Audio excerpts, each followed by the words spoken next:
Buenas tardes. Hoy, martes 18 de julio del año 2025, doy inicio a la charla 128 de Radiografía del Imperialismo Británico. Primero voy a empezar con una pequeña historia, una dedicatoria.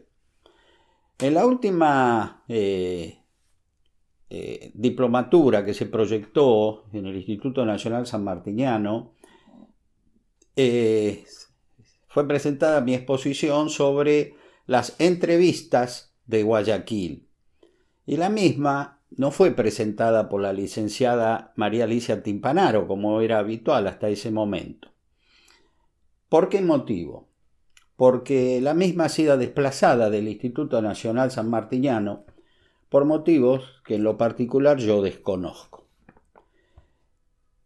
Poco tiempo antes, en una reunión de asociaciones culturales sanmartinianas que se realizó a principios del mes de junio en el propio instituto y en el regimiento de granaderos a caballo, a la tarde de ese viernes, un viernes muy lluvioso, varias asociaciones, yo les diría que había más o menos unas 80, 100 personas, manifestaron su reconocimiento a la licenciada Timpanaro por su compromiso sanmartiniano, por cómo trabajaban en forma verdaderamente feliz y productiva, ¿no?, con el instituto, todas las asociaciones sanmartinianas. En ese momento tomó la palabra el doctor Miguel Ángel Lisiardi, que es presidente de la Asociación Cultural Sanmartiniana de San Juan, y a su vez es miembro de número de la Academia Sanmartiniana, es colega mío, digamos, ¿no? Miguel es un amigo mío. Y en unas palabras muy emotivas, muy significativas, la definió como un pilar del Instituto Nacional Sanmartiniano, a la licenciada Timpanaro. Lo que verdaderamente él finalizó con esas palabras sus palabras. Y bueno, la verdad que fue un momento muy emotivo, hubo una verdadera ovación, diría, con un cerrado aplauso. Bueno, a los pocos días, el miércoles 11 de junio, en la reunión habitual que tenemos mensual, ¿no?, la Academia Sanmartiniana, en el instituto, recordando lo que brevemente les he contado, recordando las palabras de Miguel Lisiardi, de mi amigo, el doctor Miguel Lisiardi, dije que me parecía oportuno hacer un reconocimiento importante al trabajo que venía realizando desde hace muchísimos años, está en el instituto hace más de 30 años, María Alicia. Y entonces propuse que le otorgáramos un diploma de honor y también las palmas sanmartinianas, que es la máxima distinción que puede tener una persona por su brillante trayectoria. Se me respondió que la propuesta iba a ser elevada al Consejo Superior, pero por la cara de los presentes, de los académicos presentes, sinceramente pensé que el barco iba a llegar a buen puerto, ¿no? A los pocos días me enteré extraoficialmente que la licenciada María Alicia Timpanaro había sido desafectada del Instituto Nacional Sanmartiniano. Por ese motivo, y como también lo habría sido, o está en esa situación grave, Ignacio González Granda, una excelente persona, un hombre muy eficiente con el tema de la tecnología, de la computadora y todo eso, a quien también conozco hace 30 años, y es un amigo, y lo aprecio mucho. Honestamente, me dolió no sé cómo calificarlo, esta desafectación de ambos, y ojalá que todo esto se pueda retrotraer y sigamos contando con su valiosa colaboración. Estamos atravesando tiempos difíciles, extraños se podrían decir. Y si por hacer público mi reconocimiento, mi solidaridad con ellos, no sé, llego a tener algún problema en el instituto, no me importa. A los tibios los vomita Dios. Y si hay algo que el general, la vida del general San Martín a mí me ha enseñado, que él nos enseñó que no tenemos que ser cobardes. Por eso, quizá por este reconocimiento, como están pasando cosas, en fin, un tanto extrañas, no sé si mi tercera participación en la diplomatura va a salir, porque yo expuse la guerra de Zapa y las entrevistas de Guayaquil, pero también filmé una a mi costo, en mi casa y en la costa quilmeña, que se llama 9 de febrero de 1829, Quilmes, la última visión de la patria que tuvo el Libertador. ¿Quién sabe? Esa no aparezca. De ser así, mis queridos amigos, como la misma, vuelvo a repetir, la firmé a mi costo, yo la pagué de mi bolsillo, se las haré llegar a ustedes para que, bueno, que todo ese esfuerzo no caiga en saco roto. Sin más que expresar, voy a comenzar la charla número 128, que repito una vez más, está dedicada a tan queridos amigos, a los cuales respaldo en todo, porque son fundamentalmente buenas personas. Bueno, voy a comenzar con una nota después, después de esto.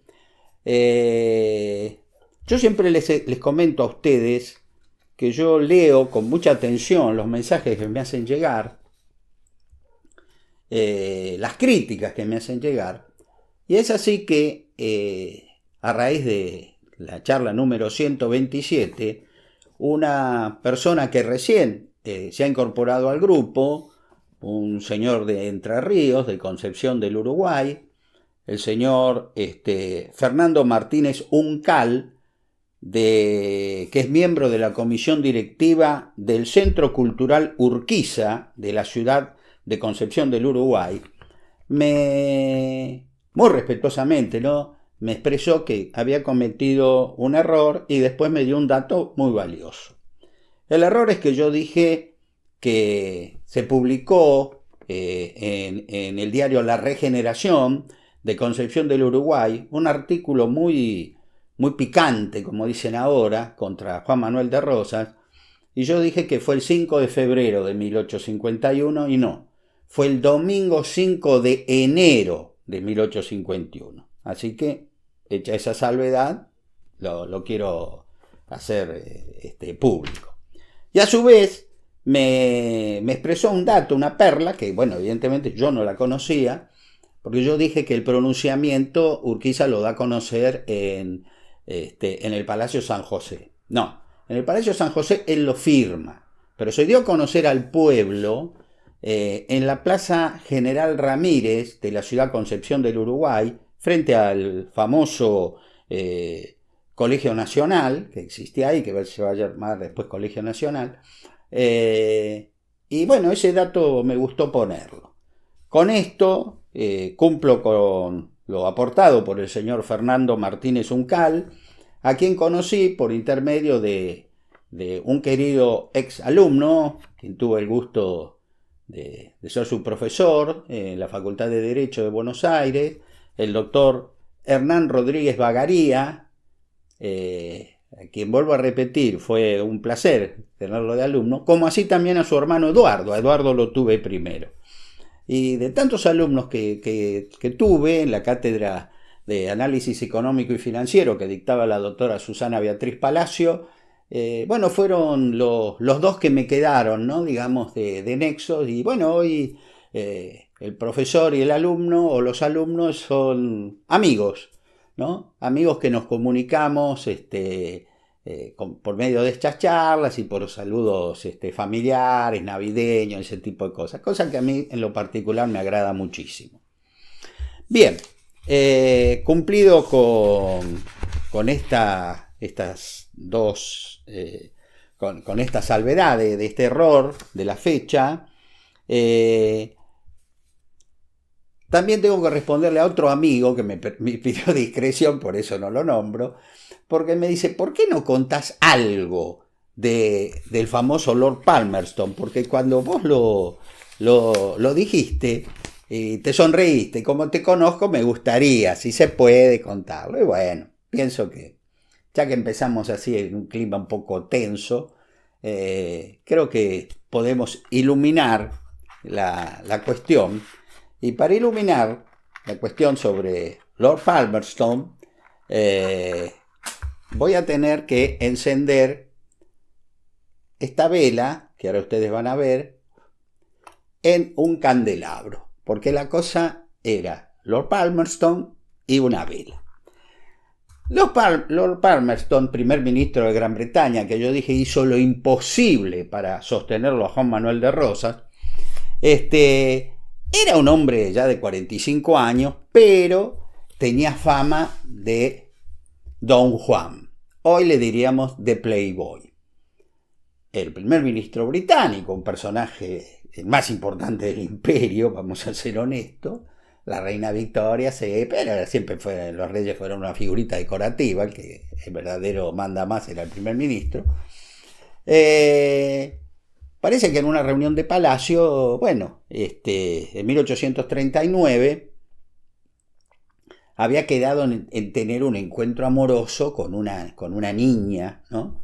Cuyo nombre no voy a revelar porque, como dice el dicho, los caballeros no tenemos memoria. La cuestión que a cierta avanzada hora de la noche sale don Palmerston por el Palacio de Buckingham, como dirían los británicos, en busca de el dormitorio de esta damisela. Les recuerdo que este hombre se estaba por casar. La cuestión que, o quizá con una copa de más, o porque el palacio es muy grande, la cuestión que este hombre iba alumbrado con un candelabro y se me equivoca de pieza y entra en la habitación de otra mujer, que no era la que lo estaba esperando. Empiezan los gritos, que es un escándalo, la reina Victoria que lo quería matar, lo quería echar, bueno, pero ahí intervino su esposo, el príncipe Alberto, y le dijo, bueno, sí, este hombre, Palmerston, bla, bla, bla, pero lo necesitamos, muy capaz, ya está, bueno. Esta metida de pata, digamos, con el candelabro, fue el hazmerreír de Londres. Todo el mundo, ¿te enteraste de Palmerston? Y todos se reían. Pero en vez de escandalizarse para mal, no, lo que hicieron más. Como diciendo, ese es mi pollo. Así que bueno, fíjense, ese caballero, con sus procedimientos, guiaba a la primera potencia del mundo, que era Gran Bretaña en esa época, 1839, y ese hombre, años más tarde, fue el que dijo sí o sí tenemos que salvarlo a Rosas, pero no pudo hacerlo, no tuvo el tiempo necesario, no llegó a tiempo. Bueno, espero haber cumplido con esta, que esto es histórico, les aclaro, ¿no? Porque esto que yo lo cuento así medio en broma, o en broma, no lo fue un escándalo. La oposición pedía la cabeza de Palmerston, no puede ser, pero bueno, pero lo necesitamos, dijeron. Así que Palmerston se quedó. Yo les comenté que lo primero que hizo Urquiza fue cruzar de Entre Ríos a Paysandú, a la actual República Oriental del Uruguay, y luego se dirigió a Montevideo. Oribe, que tenía un ejército mucho más poderoso, pero ya de gente vieja, digamos, eran 12.000 hombres que estaban tan cansados de estar ahí desde 1843, y como muchos tenían bastante simpatía con Urquiza, qué sé yo, bueno, se le va disolviendo el ejército sitiador de Montevideo a Oribe, y la cuestión que al fin y al cabo va a pactar con Urquiza, se va a rendir, y lo dejaron tranquilo que se fuera a a su campo, donde va a morir en 1857 sin ser molestado por nadie y olvidado por todos. Ya pertenecía al viejo pasado. Urquiza, cuando llega a Montevideo, entre otros va a conocer a un oficial que él lo sabe que era muy bueno, que era artillero, que se llama Bartolomé Mitre. Era el coronel Bartolomé Mitre, que estaba dentro de Montevideo defendiendo la ciudad. Al poco tiempo se le presenta un hombre muy famoso, porque es un escritor y un periodista de fuste, el autor de Facundo, nada más ni nada menos que Domingo Faustino Sarmiento. Sarmiento, cuando lo va a ver a Urquiza, como diciendo, a ver qué puesto me da, no sé, quizás pensaba que le iban a nombrar general, que Sarmiento era Sarmiento. Urquiza lo miró, me imagino. Sarmiento tenía 40 años, ¿no? A todo esto. Urquiza tenía, en ese entonces, cumplió, pongamos, el 18 de octubre de 1851, 50 años, y bueno, lo miró de arriba abajo, me imagino, le dicho, no, para usted tengo un puesto ideal, qué sé yo, jefe del boletín del ejército grande. Eso era una humillación. Le quiso bajar los humos a Sarmiento, ¿no es cierto? Venía Sarmiento muy, ¿no? Pero Sarmiento agarró viaje, digamos. Bueno, está bien. Le dieron el grado de teniente coronel y era el jefe del boletín, el director del boletín.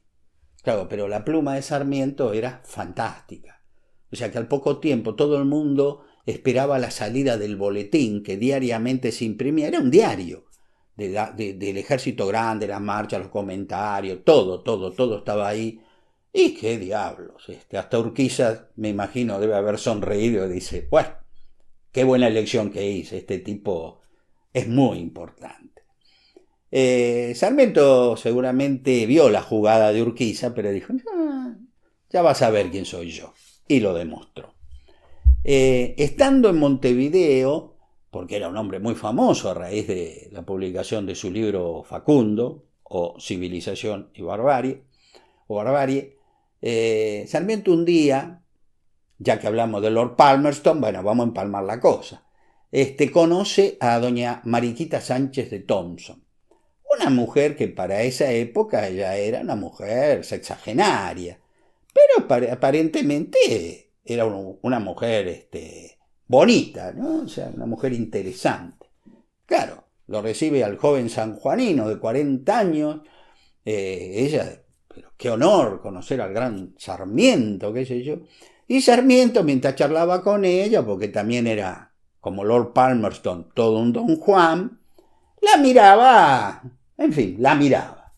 Y le escribe un amigo después de esa reunión, ¿no? Dice, he conocido a una gloria de la patria, a doña Mariquita Sánchez de Thompson, qué mujer interesante, qué agradable, qué cultura, qué pitos, qué flauta. Y después, sincerándose, le dice, decí que la negra iba y venía con el mate, que si no. Sí, Sarmiento estaba como Lord Palmerston, no sé si con un candelabro, pero bueno, era la época, eran así. De Valparaíso, de donde vino Sarmiento, donde estaba exiliado, le va a llegar a Urquiza un paquete que cuando lo abre, yo me imagino, habrá dicho, bueno, ya está, con esto estoy justificado. Mi rebelión contra las Rosas con esto se justifica. ¿Y qué recibió? Un trabajo hecho por un gran abogado argentino, un gran constitucionalista, el doctor Juan Bautista Alberdi, el tucumano Juan Bautista Alberdi, que era un poquito más grande que Sarmiento, había nacido en 1810, Sarmiento en 1811, tuvieron algún tiempo una amistad y luego eran tan celosos el uno del otro que se llevaron como perro y gato, ¿no?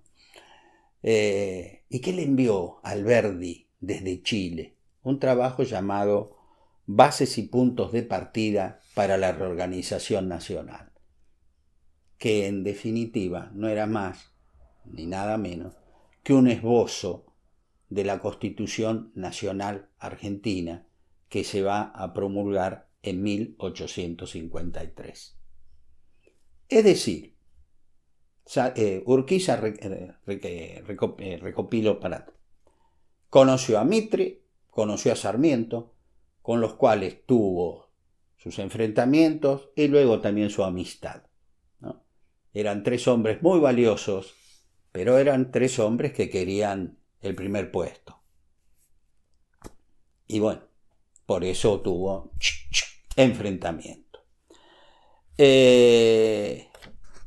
Urquiza, cuando logra terminar con el sitio de Montevideo, retrocede rápidamente sobre sus pasos, y él había acuñado ya la frase que trascendió en la historia: ni vencedores ni vencidos. Bueno, basta, se acabó. Demos vuelta a la página, somos todos argentinos, qué sé yo. Y de acuerdo al pacto firmado con Brasil iba a aportar hombres, qué sé yo. El Estado de Uruguay, de Montevideo, también aportó lo suyo, una división del Ejército Oriental. Y muchos de los hombres que formaban el ejército sitiador de Montevideo se incorporan a su fila. O sea, él cruza la banda oriental, al Uruguay, con 7.500 hombres, y al concentrar todas sus fuerzas en la ciudad de Diamante, en Entre Ríos, frente a Santa Fe, para cruzar a esa provincia y desde allí marchar por tierra a Buenos Aires, ya comanda 22.000 hombres. Es decir, ustedes ven cómo la cosa se fue incrementando. Bueno, Brasil, fundamentalmente, aparte de una partida de 4.000 hombres, que sí, eran importantes, pero lo más importante fue que envió una flota compuesta por los vapores Afonso, Pedro II, Recife, Don Pedro y el bergantín Calíope.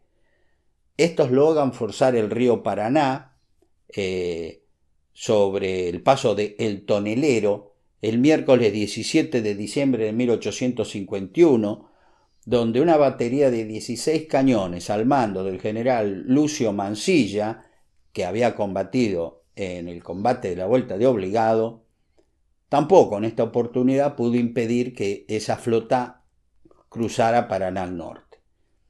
Llegan esos barcos a Diamante y ahí se empieza a embarcar al llamado Ejército Grande, que era el ejército que quizá había concentrado en Entre Ríos. Y así van pasando a la provincia de Santa Fe. Hubo hasta regimientos entrerrianos que, confiados en sus cabalgaduras, se arrojaron al Paraná y, bueno, agarrándose de las crines, lograron cruzar al otro lado, en una demostración de mucho valor, eso hay que reconocerlo. La cuestión que el 23 de diciembre, el martes 23 de diciembre del 51, comienza el cruce, y que él mismo va a finalizar el 6 de enero, ¿no? Cuando cruza la división oriental y en barco, por supuesto, toda la artillería de Urquiza. O sea, el día de Reyes estamos en Santa Fe, 22.000 hombres, 45 cañones y 55.000 caballos. Y con eso, despacito, empiezan a bajar hacia el sur, para enfrentar a Rosas. Les tocó un clima verdaderamente inhóspito, muy inhóspito. ¿Cuál fue? El gran calor que hacía. Había una sequía de hace varios meses, prácticamente era muy difícil encontrar una aguada, pastos para los caballos, para las reses que iban consumiendo, por lo cual la caminata, porque la mayoría lo hacían a pie, la infantería, se fue haciendo muy, muy despacio para evitar ese sol abrasador que deshiciera las tropas, ¿no es cierto? Pero esta marcha le llamó la atención un detalle, para muchos inesperado. Los más remolones, los más cansinos en la marcha era la división brasileña. Qué raro, ¿no? Porque en Brasil hace muchísimo calor, serían las personas más acostumbradas a marchar bajo el calor. No. En este caso no era así la cosa. Bueno, hubo una sospecha, acá pasa algo raro, bueno, pero empezaron las bromas, no, lo que pasa es que estos son unos cobardes que no quieren, porque saben que vamos a ir a pelear contra Rosas y que pitos, y bueno, sí, quedó la anécdota. Pero hubo algunos que siguieron pensando que había algo extraño, porque percibieron o creyeron percibir como que eso estaba ordenado, que iban demasiado lento. ¿Cómo caminaba, digamos, ese ejército monstruoso, ¿no es cierto? 24.000 hombres ya ahora, porque se le incorpora gente de Santa Fe y algunos soldados que habían estado en Rosario a órdenes de Mansilla, que al ver llegar a aproximarse al ejército fueron con bandera blanca y dijeron, estamos con ustedes, ¿viste? Bueno, adentro, vengan con nosotros. Ni vencedores ni vencidos. Fenómeno. Sigue la marcha y la cosa fue tan lenta que pocos días más tarde, ¿no?, recién cruzaron el arroyo del Medio y entraron en la provincia de Buenos Aires. Ya estaban bastante más cerca, ¿no? Pero vuelvo a repetir, para evitar el cansancio de los hombres, de las cabalgaduras y del ganado del cual se alimentaban, porque no había mucho para comer, comían pasto seco y de vez en cuando en alguna pequeña lagunita, algún arroyo cenagoso, bebían el agua esa, que no era la mejor, pero era lo que había, pero eran 24.000 hombres y 55.000 caballos, ¿eh? Ojo, eso hay que tenerlo presente. Bueno, Urquiza se va acercando, pero era un hombre que manejaba muy bien las operaciones de inteligencia, fue un hábil estratega, pero sabía manejar, que no todo era una carga de caballería y otra cosa mariposa. No, el tipo pensaba, yo voy a enfrentar al general Ángel Pacheco. El general Ángel Pacheco es una persona muy capacitada. Fue granadero del general San Martín, o sea, se educó la pucha, ¿con qué maestro, no? Con el Libertador. Y se le ocurrió una idea genial, lo tengo que sacar del medio. Pacheco no tiene que estar. Entonces, ¿qué hizo? Dentro de sus fuerzas había un regimiento entrerriano que él lo quería mucho, era uno de los más fieles que tenía, el regimiento Estrella. Llama al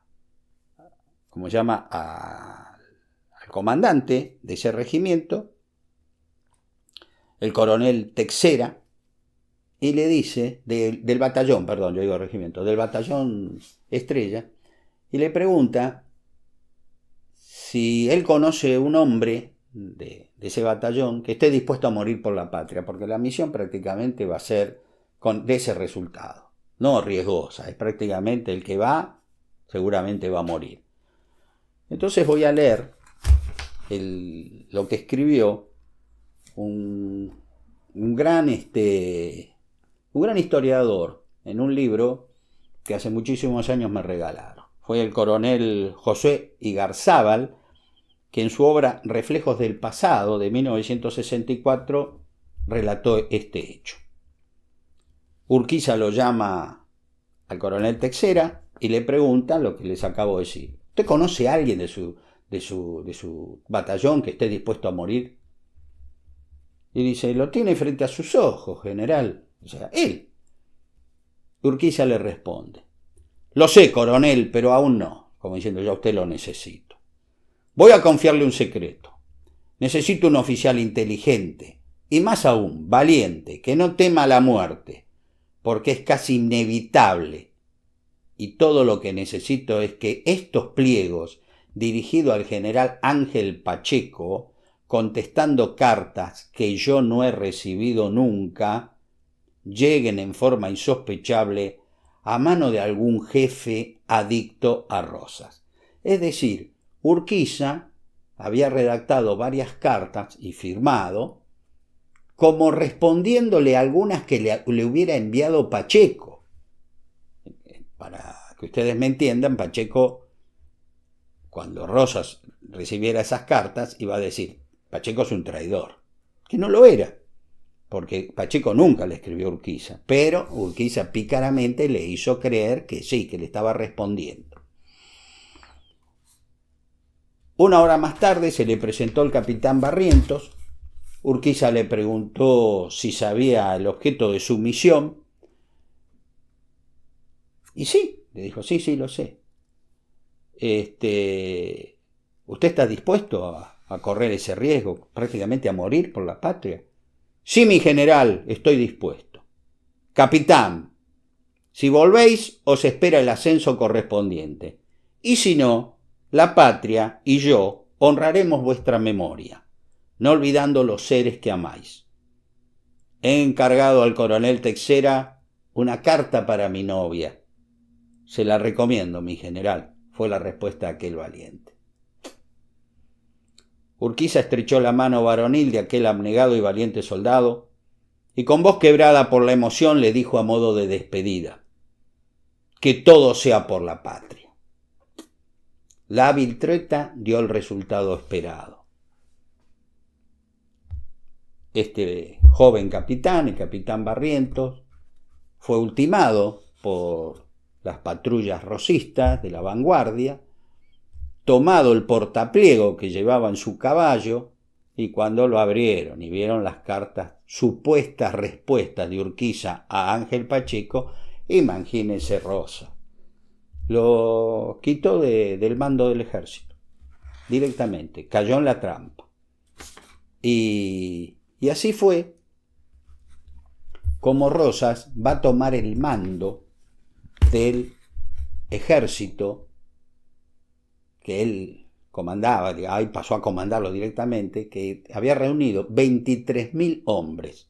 Urquiza tenía 24.000, prácticamente estaban iguales.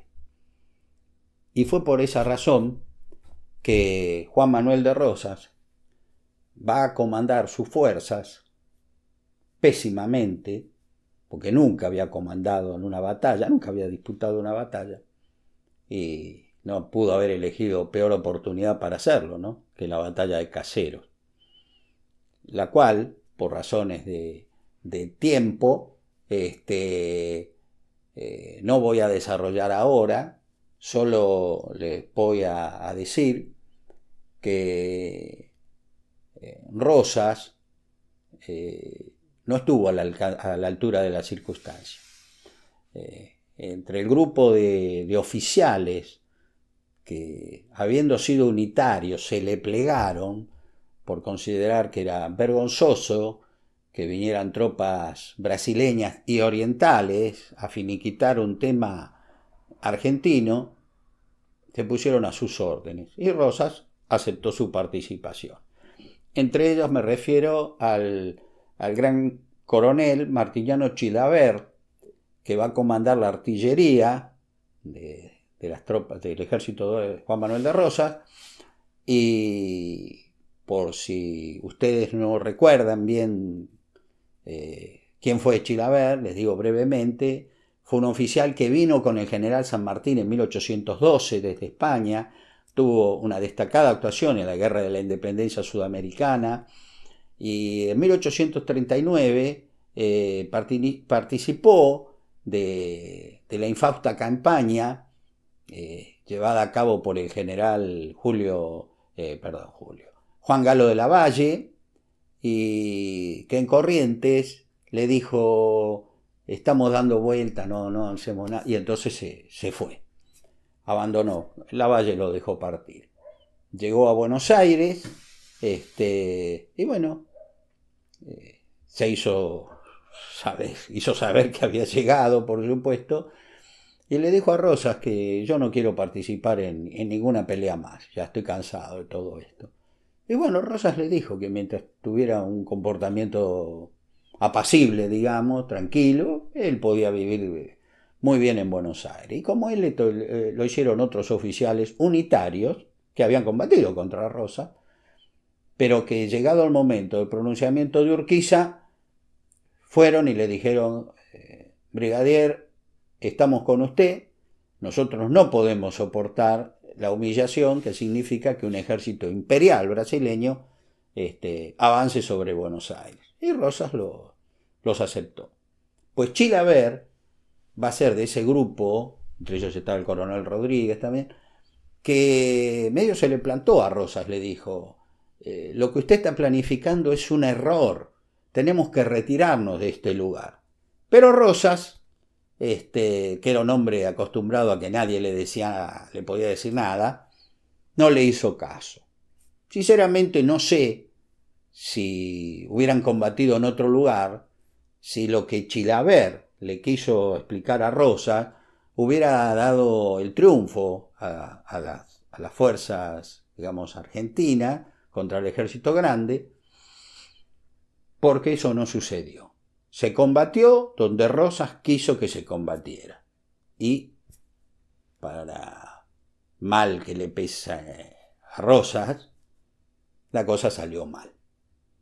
Bueno, mis queridos amigos, no voy a avanzar más. En la próxima ya comenzamos con la batalla de Caseros, que como ustedes saben va a dar por finalizado el segundo gobierno de Juan Manuel de Rosas y cambios muy, muy rápidos que se van a producir en nuestra historia, donde algunos de esos hombres con los que Urquiza contó, Mitre, Sarmiento, por ejemplo, rápidamente se le van a dar vuelta y lo van a enfrentar a él. Pero eso es otra historia que la vamos a contar el jueves que viene. Como siempre, les agradezco la atención, el cariño que recibo y espero que esta charla haya sido de su agrado. Muy buenas tardes.